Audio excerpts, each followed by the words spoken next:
to just do a quick review of event handling and then focus more on JavaFX layouts. So for event handling is a major role for us as developers when we build graphical user interfaces or GUI interfaces. We have to respond to events that are raised by the system when the user interacts with our application. And this is known as event-driven programming. So GUI programming is event-driven programming. Most of our program, what we really put as code is related to event handling. Because as you saw, for the user interface, it is auto-generated. If we use something like SimBuilder, we just graphically design the interface. And our major role becomes writing event handlers. So event handlers are code that gets executed upon an activation of certain event. And these events could come from mouse clicks on buttons, or maybe clicking on a drop-down to select a particular element, or checking a box on a tick box, or choosing an option in the radio buttons. All those are events that get raised. They could be also input events. Somebody wants to text box and start typing and changing some values in the text box. This also raises an event. When you open, close, minimize, maximize a window, also throws an event. So there are many events coming either from components or even from the window itself. And you can write code to handle those events. So for example, when a button is clicked, you could write some code to load some data from a file and fill up a list view as an example. We will see practical examples of this as we move forward. Now, we already seen the simplest way to do event handling is in SimBuilder. You go to the components that will raise an event that you are interested in or the application is interested in listening to. There are so many events, we don't listen to all of them. We only listen to what interests us, what is the importance for our application. So in the example of example of time app we did last time, there are so many events each component can throw at us or can raise. But we are not interested in any of them, except when a button is clicked, we are interested to receive this event because we want to do some processing or some computation. In this case, we just want to go and get the system date and time and then change the label, the time label on this window. So the simplest way to do it is to go to this onAction event associated with the button, and in there you write the name of the event handler. And as I explained before, one of the best naming convention is just call it handle followed by the purpose of the handling. So in this case, it's handle get time. Now, when you go and preview the skeleton of your controller that will get generated, you will see that what SimBuilder will generate a method called handle get time, and it takes as an input an action event. It takes as an input action event, and inside there, in your controller, you put the implementation, whatever implementation might be. In this case, I just go to the model, I get the current date and time, and go to the label and set the text to the current date and time that I received from the model. Okay. It is also important to annotate the this event handler with this @fxml, and this annotation. So this annotation is important because it allows us to link the fxml generated by SimBuilder and the event handler that we define in the controller. So that is kind of the glue between the two, and you need to annotate them. Same for the attribute that gets created need to be annotated with @fxml. And this will help JavaFX at a runtime to link the UI elements you define in the scene builder with the attributes that you define in a controller. And also it helps JavaFX to link the event handlers with the appropriate event. Okay, so that's one way of doing it. Now this action event is an object. Oh, sorry, the event is an object of type action event, and it gives us some useful information such as the source of the event, from where the event came. So in this case, if I click the button, what will be the source of the event? The button itself. Because I might get to go to the button and say, please give me the text of this button, or I want to, maybe when I click it, I want to disable it. Whatever I need to do.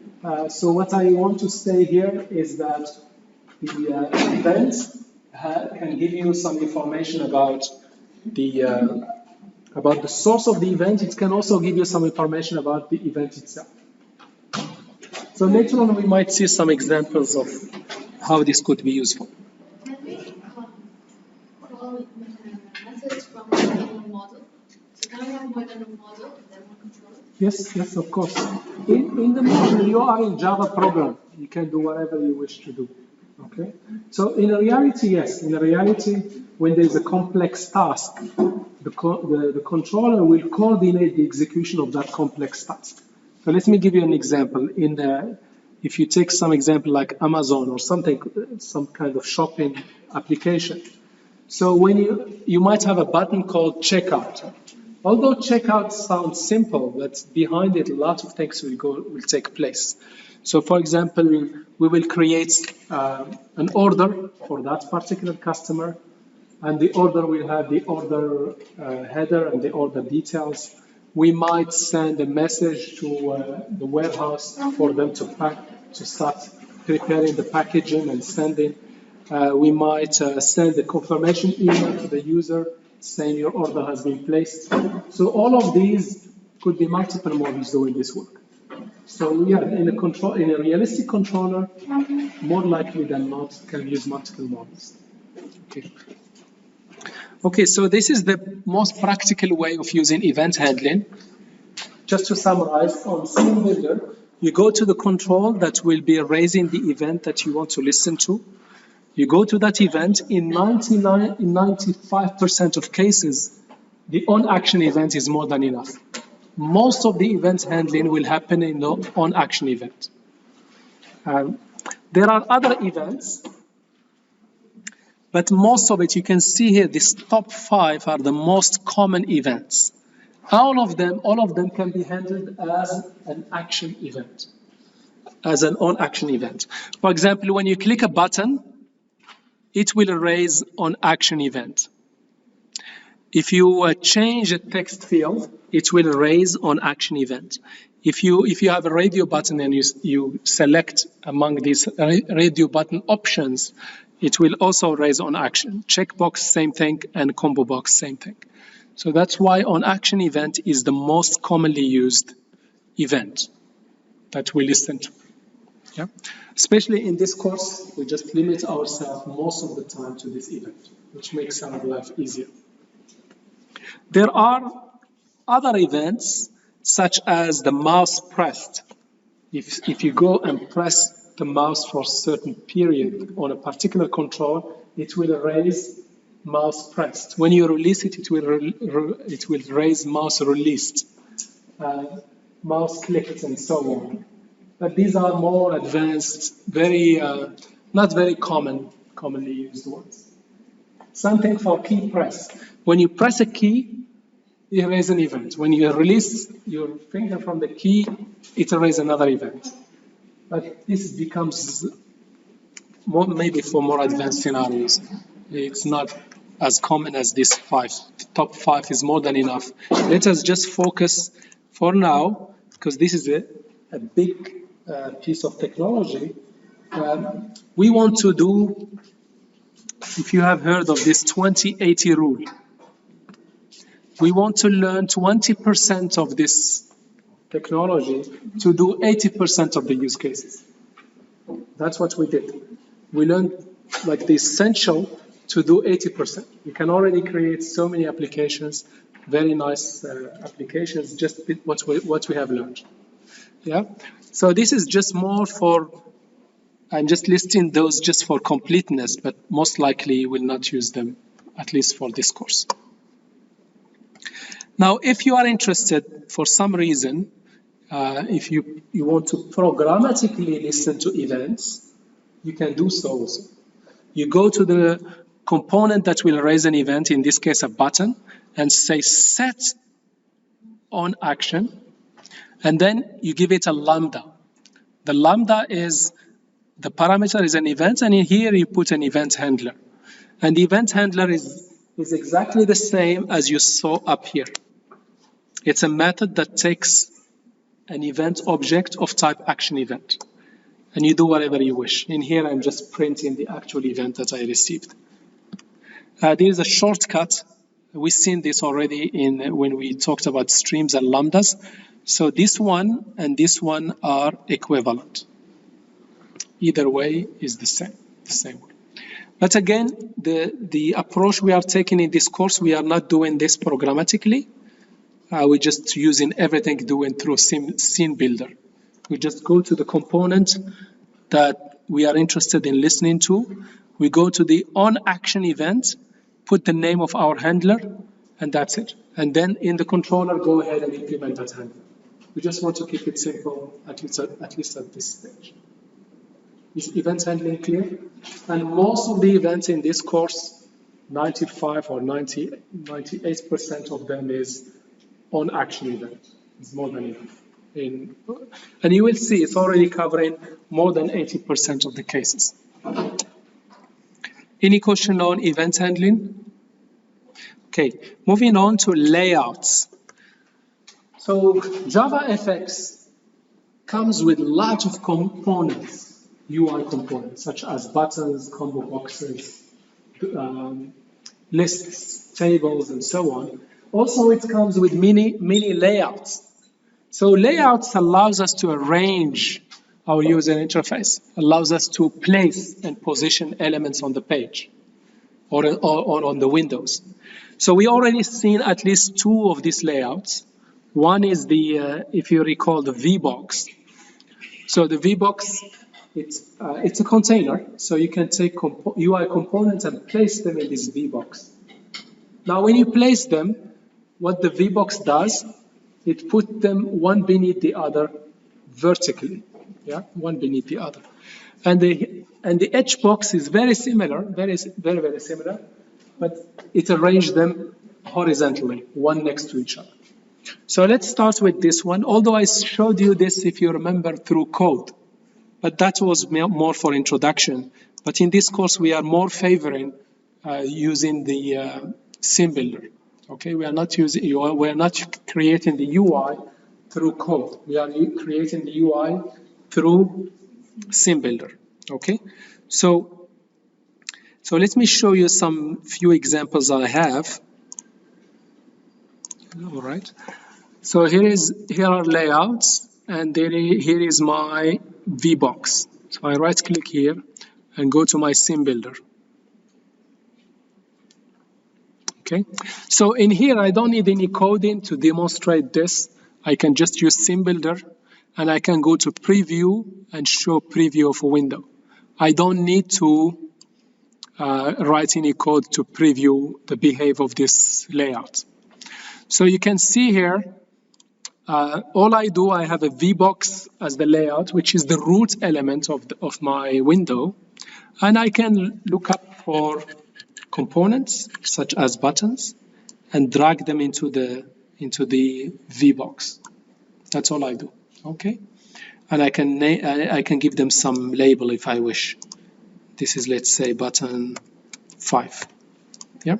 Now, the most important properties that you may need to change and are highly recommended to change are two things. The others, for now, ignore them. Otherwise, you are kind of opening a can of problems. Not problems, but basically you need to stay focused, especially when there is a large technology. Don't try to explore too many things and lose the focus on what is important. Yeah. So what is important here, when you do VBox, ignore everything. You can just go to two things you may change. You go to layout and put some spacing. This is important because this controls the spacing between the spacing between the elements. It controls this spacing between elements. This is important one to set. The other one that is also important to set is this alignment. Where do you want your controls to be aligned? In the center or top left or top right or bottom left, the way you wish. It's up to you, okay? And the good thing here, for example, here I set the alignment to center. When I go here to preview, no matter how I take this and resize it, this layout will always maintain this alignment. You see what I mean? So even if I resize this, my buttons are always in the middle, as I asked them to be, yeah, automatically. By the way, this is called, another name for this is called responsive UI. Responsive UI. What do I mean by responsive UI? Respond directly to the user interaction. No, yeah, that's not what it means. Like, because the UI by definition is, of course, it allows interaction with user and it responds to user actions. But there is a responsive layout in this particular context of user interface design. It's basically when I resize the window, the UI element will be repositioned and resized based on the window size.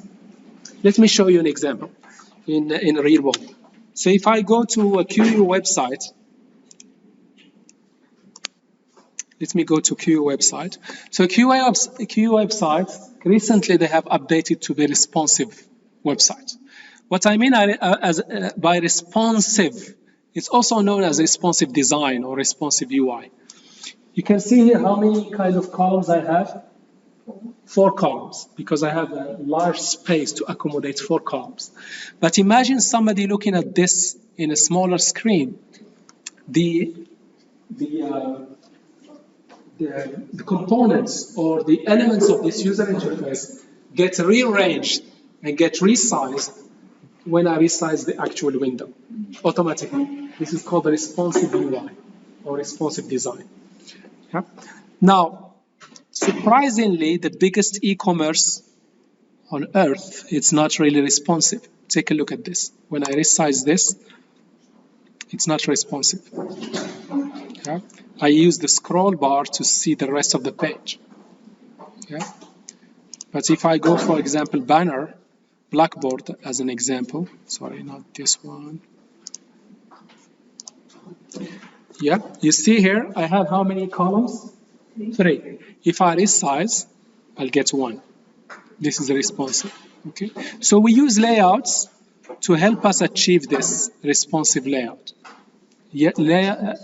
Achieving this responsive layout is not an easy task. So luckily we have this layout that helps us to achieve this responsiveness. Okay. And just as an initial example of responsiveness is that I asked the VBox to always put my buttons in the middle of the form. They are always in the middle, no matter how I resize, small or big. They always are maintained in the middle. Yes, please. Do you choose if it's responsive or not? Is it an option or is it responsive? No, responsive is a design. You need to work for it to achieve responsiveness. So for example, if I it is built in these layouts. For example, if I come to the VBox, as I showed you here, if I go to the VBox, and I put the alignment here to be top center, for example, you can see here, top center. No matter what, they will always be on top and center. So the responsive layout is basically a result of using the layouts and using some configuration of this layout, setting some properties of this layout. Yeah? So it's not like just one little property I set and I get responsive layouts. So I need to kind of work towards it by using appropriate layouts. Yeah? Okay, so the VBox is clear. Now the HBox is very similar. If I go here, go to my HBox. All this you can do without running any code. You can just see them in Sim Builder. Here is my VBox. And you can see I always favor center alignment.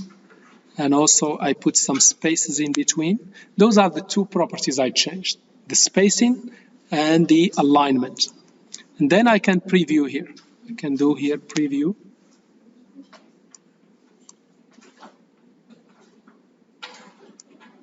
You can see here they are always centered, no matter what I resize. Yeah. Another one that I find a little bit kind of useful, if you wish, you could put some kind of padding. Let me see if I can find padding here. I can put padding, which means put here, let's say 10, 10, 10, and 10. This is also useful. Yeah, the padding. Put 10 pixels around my VBox. Those three are the only ones I changed, at least for now. Is clear? The VBox is clear? Okay, now let us move to another more advanced, more realistic layout. Is basically the border layout. By the way, layouts in JavaFX, they call them pane. It's exactly the same. Pane, layout are used interchangeably. So the border layout gives us 5 regions. 5 regions. The top, the bottom, the left, the right, and the center. And then I can place UI components in any of the regions. So let me show you a more interesting one. Hopefully you will practice this in the lab.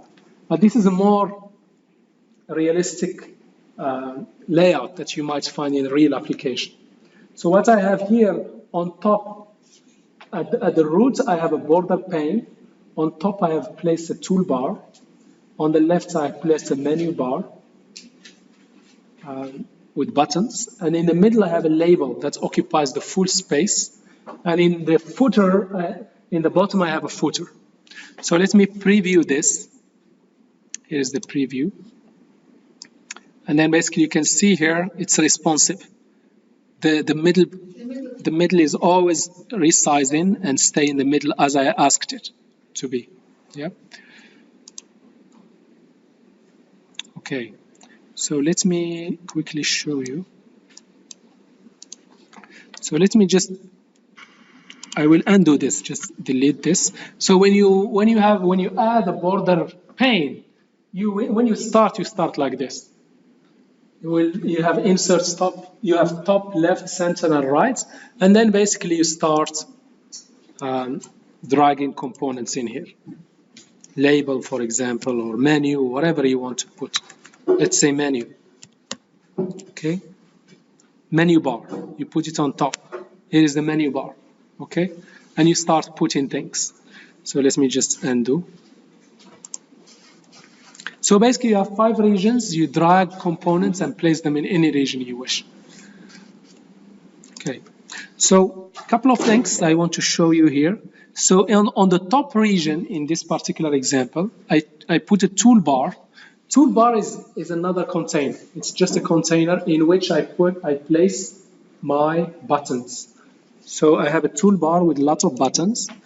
So in here you can see the first button has home. You can see that little icon there. The icon, it's not an image. I just looked it up in here. I use this emoji, you know, with the smiley face. You can look up here. You can look up nice images. You just copy them, yeah, and go to the label, text, and paste them. That's a nice way, I find it as a nice way to have icons very cheaply without getting an image and a lot of things. It's just is just an emoji character, because emojis are like A, B, C, D. It's like a character. Yeah. Now, sometimes you might not find in emoji something interesting, so you can add an image. You see, this is if you wish. You can add an image, and the way you add an image, you just drag an image view on top of an image. This is the image view, and then you go to the image property and select which image you want to show. So in this case, I was border pane. Here is the image, yeah, and you pick up the image from there, and then it will show up like that. Yeah. Okay, that's the top. That's the top bar. Now the left side. The left side. What I have in the left side, I basically have a V box. You can see in the real world, you will combine these layouts to achieve what you really want to achieve. To achieve this is not one layout. It's a combination of layouts. So on the left side, I have a V box. Why did I choose a V box? So yes, to get the buttons beneath one another very nicely and easily. So, and then I can drag in front of you another one if you wish. Here is button. Once I drag it to the V box, that's it. No, I don't want, I just want it in the V box, yeah? You can see it there, I can drag it.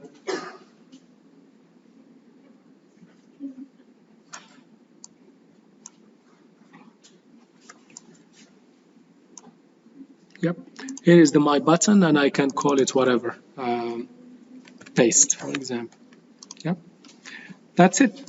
And I go to my VBox and change my favorite properties that I always change: the left, the alignment, and the properties, and the spacing, and their layout. That's all. And this is very nicely done. And they will always be on the left side, because I placed them on the left part of the border pane. Now in the middle part, again I have a V box. Inside it I have the label. You can see here I can go to the V box and say, oh please, this time I don't want it to be on the center, I want to be on the top left. Yeah, that's it. It's on the top left. The reason why I'm using VBox label inside the VBox, because the VBox has this very nice alignment property that I happen to like. Here is the label. The label does not have that alignment property. So I put it inside, I take the label, put it inside the VBox, make the VBox take the whole screen and put it top left without effort. So that's the role of the layouts. So the final one, alignment is only used with the actual things. So all the components don't have alignment options. Maybe they have. I haven't explored deeply, but for me, I took the simplest way possible. Okay, the simplest way possible is I have a VBox. Inside it, I put the label, and I put the alignment on the VBox, and it works perfect. The other ones, I haven't explored deeply the other properties, but I cannot see my favorite one, the alignment. So that's why I put it this way. So I'll show you the last one and let us do our quiz. So the last one, which is the footer, the bottom of the border pane, I also have an edge box. Can you see the edge box? Which is the horizontal box. And inside it, I have a label. You can see there. The reason why, again, I put the edge box, I have here top left. Not only this, I find this nice property, not very critical, but just for your information, I can style it. Can you see here? I have FX background color and put gray here, and then it became gray. Yeah. So that's the reason why I put the edge box. You see here the label? I could have put only a label, but the label will not occupy the whole space. So I put an edge box, and then within the edge box, I put a label. Yeah. So sometimes this is remember, you will sketch your UI in a pen and paper, and then you will go to Scene Builder and try to build that UI. And then you will use layouts to achieve the design you wish. Right? So you will be using a combination of layouts. The most important one border pane, the V box and the H box. Another one that is very important also is the grid layout. Grid layout. These are the most important ones. The grid layout gives you something like Excel with the rows and columns. So for example, if I go here and delete this one, so it gives me rows and columns, and then I can basically drag this and place it in any cell I want. So the grid layout is very, very important when you are building forms, because forms usually have label and associated text box or drop downs or yeah. So the grid layout is the most common layout when you create a forms. Okay. So in reality, you will do combination. So I might have this form, and I can put this grid layout. I might place it in the center of a border layout. Yeah. So in real world, at the end of the day, what you find yourself doing, something like this. Multiple layouts on the same window, as I showed you. Most likely the root will be a border pane, because that's the most flexible one. And then on the left, you might have a V box. On the top, you might have a toolbar. On the footer, you might have an H box. In the middle, you might have a grid box. A grid pane, grid pane. Yeah. So in real life, it's not one layout per form or per window. You might have multiple ones, and you compose them in a way to achieve what you want. And finally, once you do all of this, you don't need to write any code to test this.